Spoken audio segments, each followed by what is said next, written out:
Sam Alvey, of course, back here in the program. I actually see you cornering quite a bit now as well. The amateur team over there at Team Quest is still going pretty strong out there at Henderson, right? Yeah. I took over officially about a year ago, and we're finally we're back where we used to be. We've got about 20 people strong, and they're all getting better. So it's wonderful. I get to do so much. Who's the one amateur that you know of?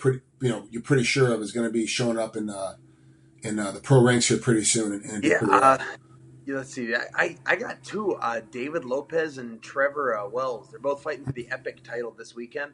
I think David's 125. He's 8-1, and that one loss he didn't lose. Yeah. Trevor's on a tear. I think he's lost one in his last 7 fights or something.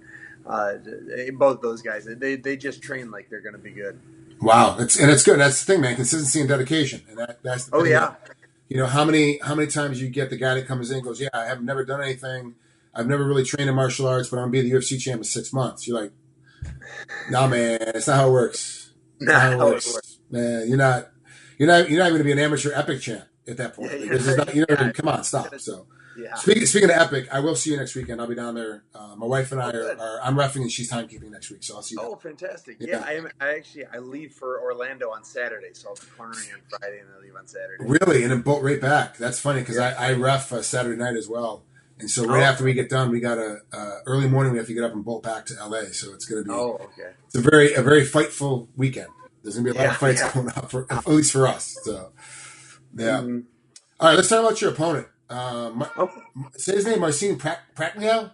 Marcin Prachnio. At least that's how I've been saying it. I don't know if that's the right way, but that's what I've been saying. Well, because we're interviewing you, we're going to go with it. We're using your style, though.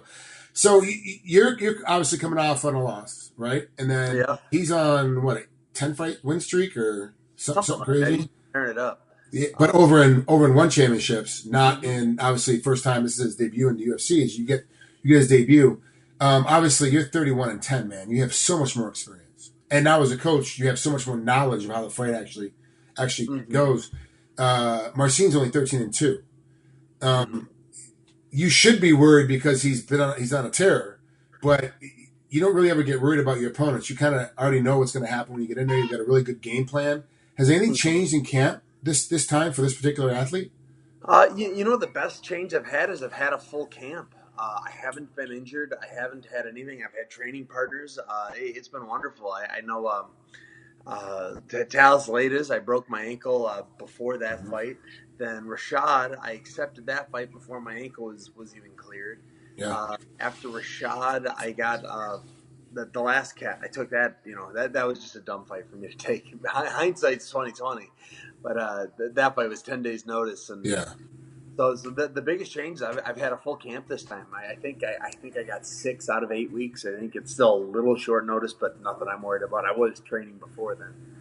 And it didn't really matter to you before when you would get these quick turnaround fights, these short notice fights. You're a gym rat. You're coaching, so you're always in the gym. It's not that big of a deal. How far are you out of weight when they make the phone call? Are you like, oh crap, I really got to get buckled down now because I'm 35 pounds over, or are you a guy that's always pretty close? I usually balloon up to about 225-ish once I start lifting and doing everything. Mm-hmm. And within 8 weeks, even a 6-week camp, it's pretty easy to make 85. But this fight's at 205. Yeah. So it's a little bit heavier. It's been a much more comfortable camp. I've been on a very strict diet, but I've not been losing like I normally would. So I've been eating. I've been eating only clean for so long now. It's been great. So I feel great. I'll get out there and I'll get to see what 205 feels like again. Are you going to make a move at 205 permanently, or is this one of those situations that UFC is relying on you again? Hey, this guy needs an opponent. Will you do it? And you just saying, yeah, I'll do it. You know what? I was asking for an 85 opponent, and they said they didn't have anything until like April. I said, well, I don't want to wait till April. So I said, hey, if you got a 205, I'm willing to go up too. And a day later, said, hey, we got someone. So someone backed out. So we have an opening. I said, let's do it.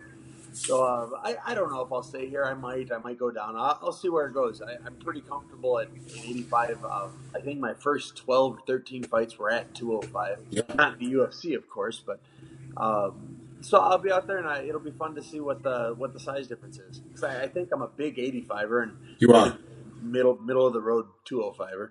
Yeah, but really being big, being small doesn't really matter that much anymore. It's really the more and more I look at it, and the more and more I work with the California State Athletic Commission and talk with Andy Foster about weight cutting and what he sees and talking to the other inspectors, it's really about recovery. Can you recover enough? It doesn't necessarily mean if you can recover great and you're the biggest guy, then you kudos. But if you're the smallest guy, but you have the most amount of energy and you're the if you look at it like guys like Matt Hughes and George St. Pierre when they went through their run at 170 at welterweight, those guys really weren't super huge welterweights. They were middle of the road welterweights, and George a lot of times was a small welterweight, but just taller for the weight class. But he recovered so well, he beat everybody up. It didn't matter, so he could go 5 rounds all the time. You couldn't catch him, and so you know your body pretty well. Your wife is pretty well detailed in. After making weight, how well do you think your recovery is going to be in comparison to when you have to make 85? I've only had one bad recovery, and that was my last fight, and that was it was too much weight in too short a time. And that was the only bad one I've had. I've been working with George Lockhart and his fitness DT for 2.5 years now. Yeah. It has just changed. I kick myself for not knowing this earlier in my career.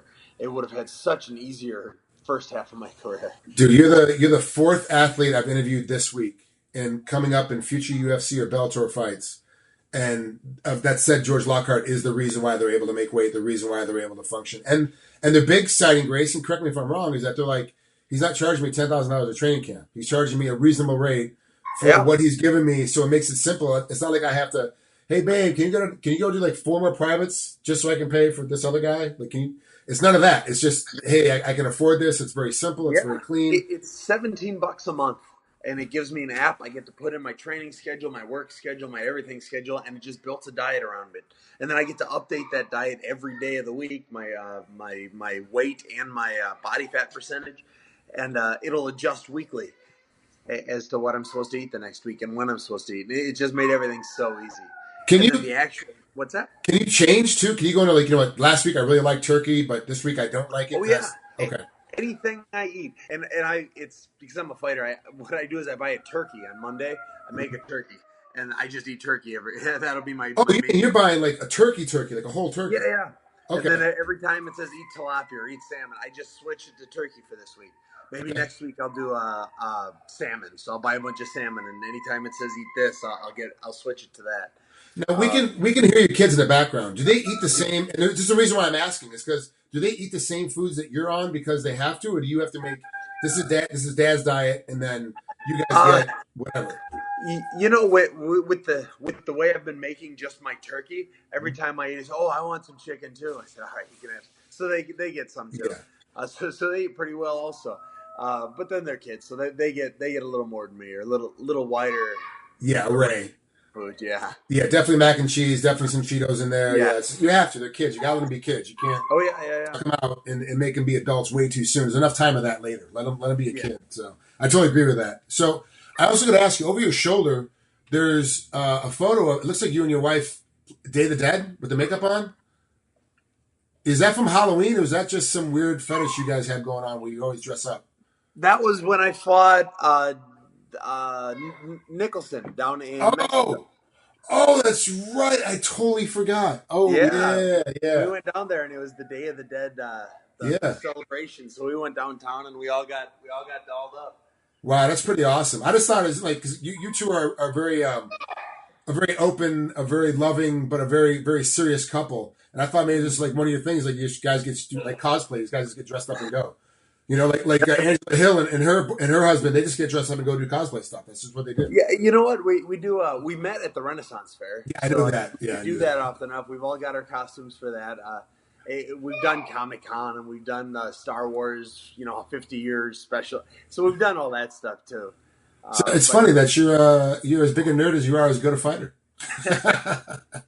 If you know me, I'm probably a bigger nerd. I don't want to give it all away at one time. But yeah, Sam is a pretty big freaking nerd, which is awesome.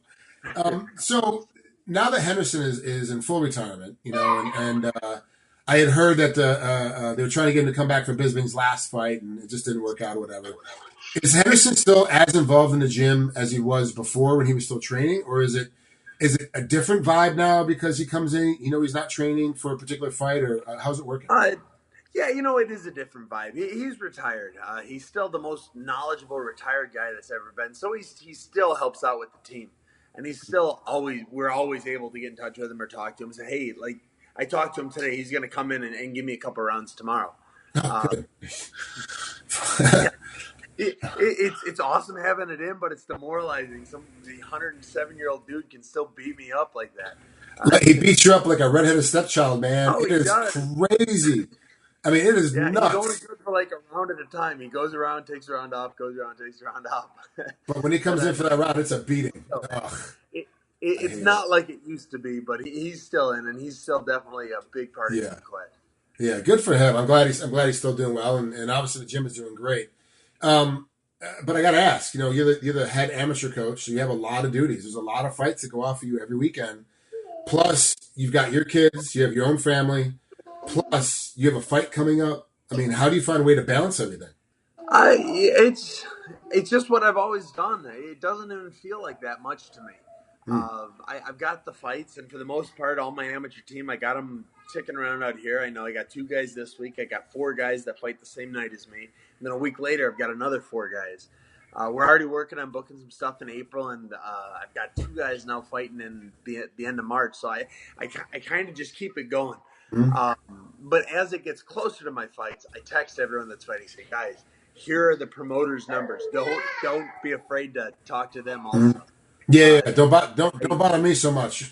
yeah, I said, listen, I'm in full diet mode, full training mode. I'm going to be there every second I can be, but don't hesitate to ask someone else if you're not getting the response from me. So my team's great. Even my amateurs help me train every Wednesday night. We have our she's coming in to say hi. Hi. Uh, Even my Wednesday night amateur class, they all come in to help spar with me again. Oh wow. Okay. Yeah, so I'm getting a lot of work from everywhere, and most of it is just life. I love doing it all. Yeah, I mean that's the thing with you. You do kind of seem super busy, but it's always like this weird busy. Where like you've already got something going on, but you're not stressed out about it. You're not running around frantic. You're just kind of like, I gotta go Yeah, to practice. this camp there's a secret twist. About a month ago, my wife broke her leg. She broke her right leg, uh, doing jujitsu. uh, what the? How the hell did she do that? She was stuffing a takedown, and she stuffed the takedown. Her leg just broke in the process. First, we've been rolling for years. Wow. We've never had any real injuries outside of little things. Yeah. But yeah, that broke her leg, so she's been a cast, and so I've been on full form daddy duty this time because Wow. it's Yeah. her right foot, so she can't drive anywhere. Uh, Oh wow. I didn't even think of that. So you've literally got to take the kids everywhere they got to be at, get them to school, yeah, get them home, everything. You got to do it all. for the most part, it's been pretty easy because they do a lot of the stuff they do is at the gym with me. They come Okay. into the gym, and then the gym's been. I mean, I've got the best general manager, and Yeah. just at the gym, he's wonderful. He helps out every second to the second that he can. And the rest of it is just like cooking. She can't cook as much because it's hard for her to get around, which is kind of good for me because it's just. Oh, here's my other kid now too. they're all making the rounds. See, They're all getting here. don't Uh, let anybody ever tell you fighting is not a family affair. Like it is they're legitimately the flying. kids are They're around flying everywhere. perfect. Yeah, for sure. Um, but yeah, so the cooking, she hasn't been Yeah. able to cook, which actually helped me because I don't have to not eat anything then. Uh, Oh yeah, yeah. so that's been good. Oh, there's my last one. The whole tribe has finally showed Oh, up. here. Hi Uh, guys. Say hi. Yeah, they're like, Daddy, we don't know him. We can't say hi yet. What are you talking about? Uh, so yeah, no, it's just been different, just little things that I've had to do, and it's been good. It's been fun. They always every day I go to practice, they punch your friends in the face, Daddy. I say, Yeah. okay, I'll do that. So I got it. They're here. So I got to ask, like, how is it when you're on the road? Because you and your wife are always on the road together when you got to fight. So what happens with the kids when you're on the road? What happens with the kids? They're coming with. They always Oh, come with me to my fights. okay. If I'm cornering someone, my wife's still here. She'll take care of them while I'm cornering or doing this or that. But they'll be with us for the fight. Britt gets her walking boot next week, Okay. just before we leave, so she'll be all right down there. And we're actually kind of excited because after the fights, we're sticking around for we're sticking around for Disney World. So that's where I was leading to, is like, now you're gonna have to be on daddy duty with the whole family there, because your wife is in a cast still, but she's in a walking boot.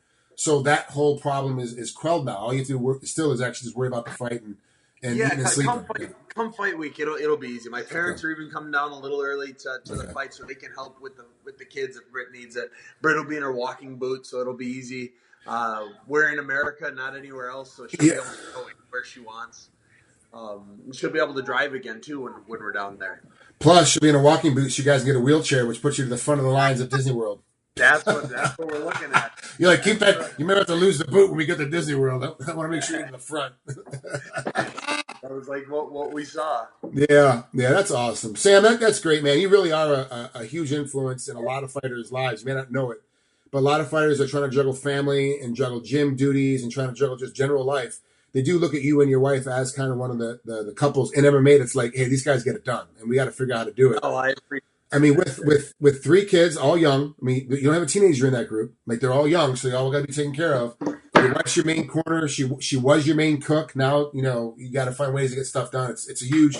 You guys really are a big influence in the MMA world. So you should be proud of yourselves and proud of your relationship. No, I'm very proud with what we've been able to accomplish now. Thank you. And how far we've been able to come. Yeah, it's been a great ride, and I can't wait to be able to show everyone what this family man can do on the 24th. Dude, that's awesome, man. Sam, thanks so much for coming on here. Take care of the family, man. Have fun. Enjoy the process. It's gonna be a lot of fun for you. Hey, every second, I love it. Thank you so much for having me on again, sir. You got it. Bye, guys. Bye. Bye.